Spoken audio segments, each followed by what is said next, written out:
Hi there, I'm Gail Wood, and welcome to the Massage and Spa Success Podcast. This is where massage and spa professionals come for tips, strategies, inspiration, and interviews with industry leaders. So get comfortable and let's dive into today's episode. Thanks so much for tuning in.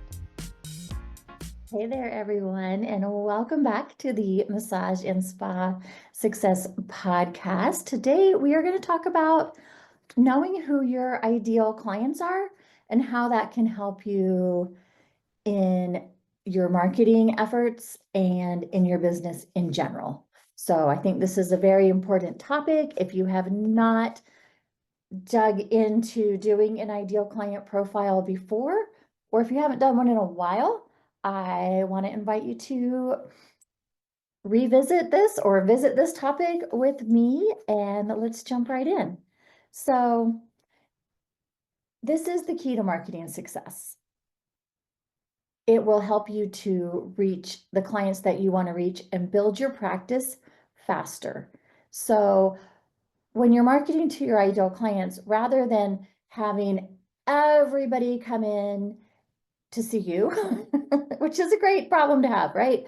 But we want to have clients that we genuinely like working with coming in. Otherwise, we can have stressful situations coming up, businesses that we don't really love. And so this is going to help us just to get to that place a bit faster. When we know who we want to come in specifically, we can talk to them, we can go to where they are, we can invite them into our business. And it doesn't have to be kind of this weeding through process and like, oh, what am I going to do? I think I need to fire this client, even though I don't like that terminology. It just can help you to avoid a lot of problems and build your business quicker. Because when you're working on ideal clients, your rebooking rate's going to be higher. Your clients, satisfaction with the services that you're providing is going to be higher. It's going to be all around better for everyone. So marketing to everyone can also lead to, spending more money than you need to spend, burning out on doing all the marketing activities to reach all the people, and working with clients, again, who may not be a good fit.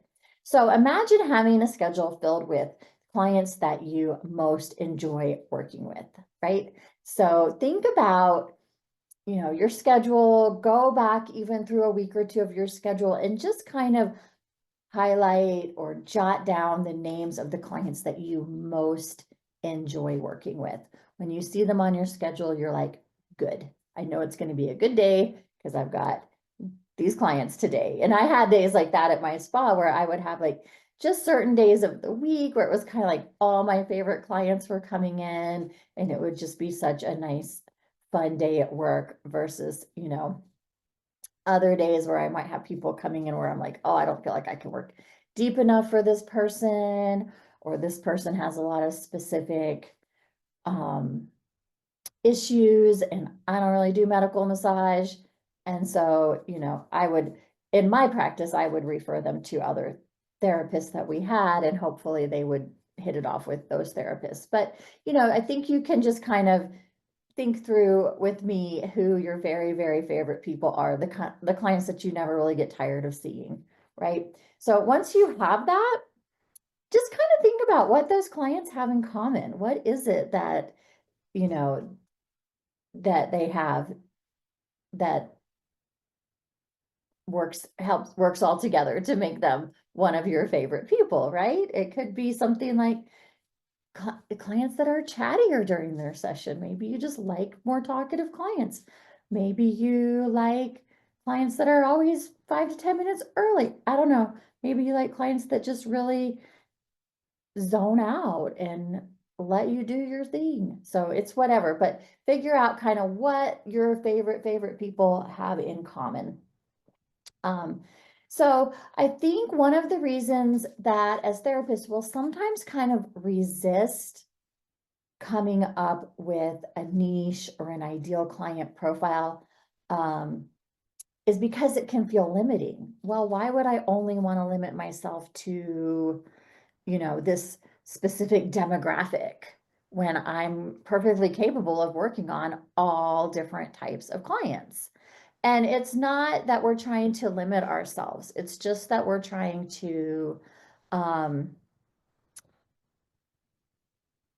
be a bit more specific. So coming up with an ideal client profile is not in any way saying that if somebody who doesn't meet that profile calls you, that you have to like hang up on them and not let them come in, right? It's just kind of having a general idea of who we want to come to see us for massages. So this is more general. This is not getting like really, really specific, niched down, wanting to work on,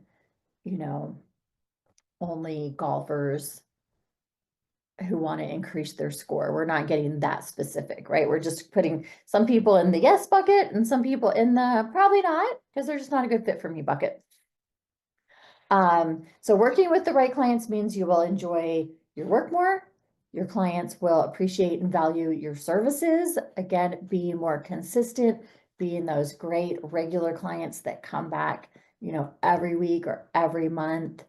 And they're going to be clients that are going to jive with your schedule. So you don't have to, be juggling things around. You can say, you know what, I work 10 to 4. So that's going to be part of what you want to consider when you think about who your ideal clients are. You can't work 10 to 4 and have ideal clients who work 9 to 5. It's just not a match, right? So, um, I have clients that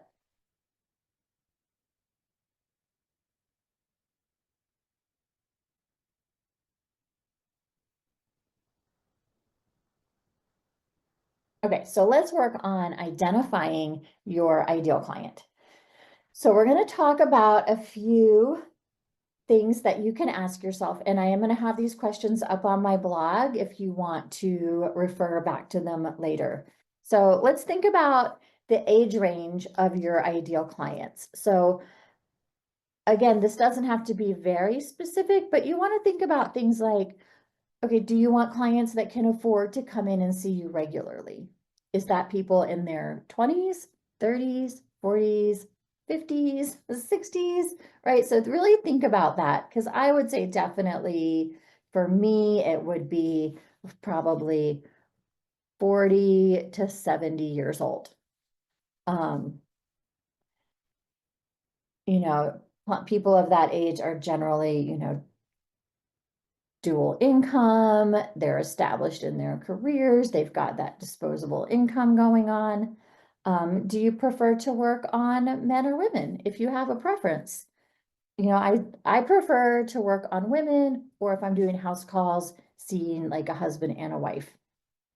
I'm not super down with going to see a lot of male clients alone by myself. So I'm writing my marketing materials to hopefully attract the clients who I want. So where do they live? For me, it's, within a 10 to 20-minute radius of where I live, since I do house calls. Think about how far people are going to be willing to drive to your office or to your um, place of work to get a massage. In general, people probably aren't going to drive more than 10 or 15 minutes to receive a service.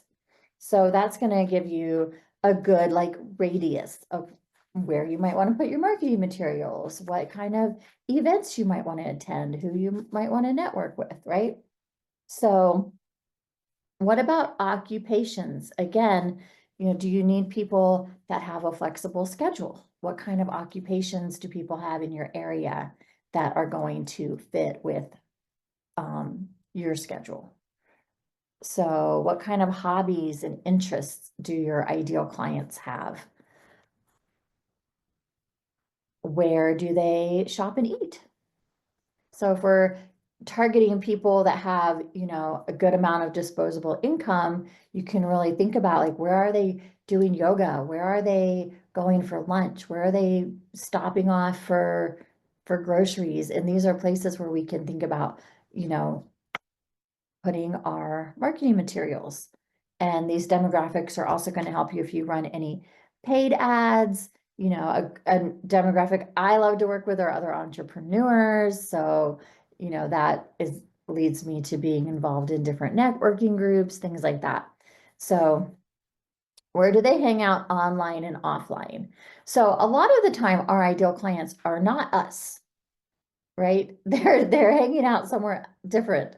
So, you know, maybe your favorite social media platform is TikTok, but your ideal client is over on Instagram. So you want to go to where they are, right? And why are they seeking massage? Are they looking for stress relief, self-care, just, you know, staying healthy and mobile? Are they in pain? Are they under, you know, a doctor's care if you're doing oncology massage or something like that? You know, so really thinking about why are your ideal clients getting massages? You're like, my ideal clients are getting massages because they're into self-care, because, they get some tight muscles. They just want to keep everything smoothed out and working and working right. And they just love massages, right? So how do you use this information in your marketing? Once you've answered all these questions and you know who your ideal clients are, and you've looked at your maybe top 5 to 10 favorite clients and kind of figured out what they have in common, how can you use this in your marketing? So this helps you to target your marketing to the right people. If you know who they are, it's pretty easy to figure out where they are, and then you could take your marketing to them in some way, shape, or form. Maybe it's a cross promotion with other local businesses. Maybe it's figuring out what type of networking groups that they're a part of. Maybe it's moms groups, or going into the school system to meet teachers. Whatever it is, you'll have a really good idea of where you should be showing up and sharing what it is that you do. So it also allows for specific messaging. Once we know who we're talking to, we can get into their minds. We can put ourselves in their shoes and have that exact messaging and wording on our websites, on our marketing materials, in our advertising. So if you're working, let's say, specifically with athletes, maybe the messaging on your website is not going to be relax, and rejuvenate and recharge. It'll be more like, hey, you've got to bring your A game. I know you want to win, and I can help you do it. You're going to be able to get real specific with your marketing. And it can help you choose what events to attend. Like I'm much more likely to want to attend a health and wellness fair than going down to an ultra marathon with my massage table. Another therapist totally should be at that ultra marathon, right? Or I might want to be at a wedding exhibition and sharing that, hey, you know what, I can come over to your venue, I can massage all your bridesmaids, I can help make your day really special, because those would be my ideal clients, right? Ladies who are in search of some relaxation, some pampering. And so it's just going to make your life so much easier once you know who you're targeting. And not only that, your ideal clients are going to refer more ideal clients to you, because they're probably going to know more people similar to themselves. So my personal ideal clients are women entrepreneurs, specifically. I work with a lot of real estate agents, small business owners, people who are retired and, have the time and financial flexibility to have a regular massage service. tourists, people who are in, just like I'm on vacation, I want to treat myself. I love helping to make people's special days even more special. I think that's really fun. Some people would have no interest in working on, somebody who's on vacation and isn't probably going to be a regular client. But I know if I market to a tourist, they're here every weekend, and I can pretty much work as much as I want or as little as I want with that demographic. So what is ideal to me is completely not ideal to somebody else.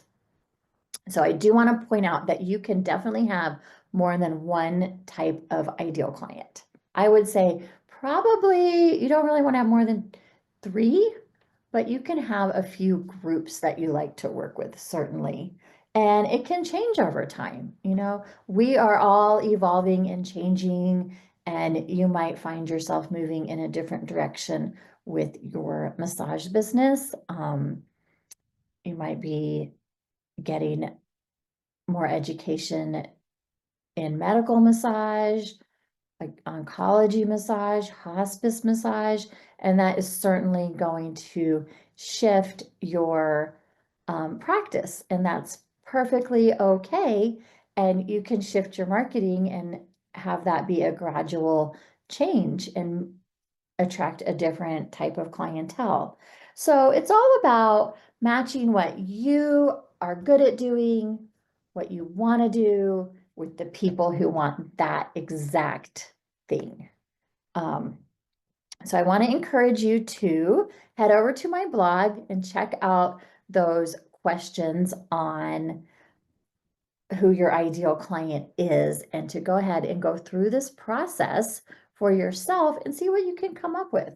And then I want you to take the next step and go through the questions that will help you with your marketing material. So those are questions that are going to help you kind of get inside your ideal client's mindset, so you can, when they come to your website or encounter your business somewhere, they'll be like, oh my gosh, it's like she's reading my mind.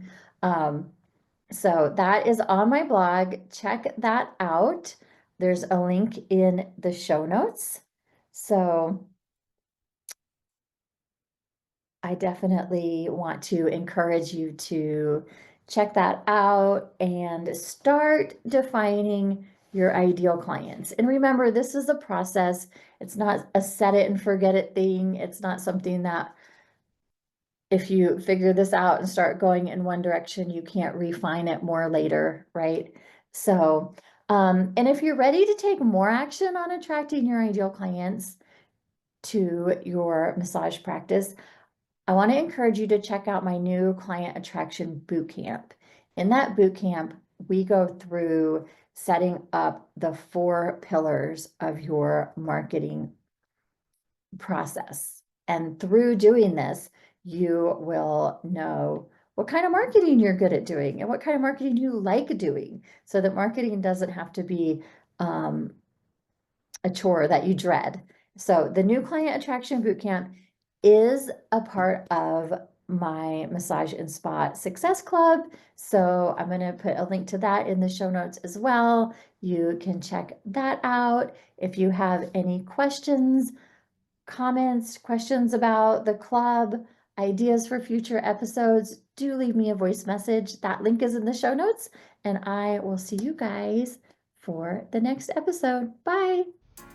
Thank you for listening to the Massage and Spa Success Podcast with me, Gail Wood. Remember, new episodes drop every Wednesday morning, so be sure to hit subscribe so you don't miss a thing. For more tips and resources and free gifts, visit elevatewithgail.com, and I'll see you on the next episode.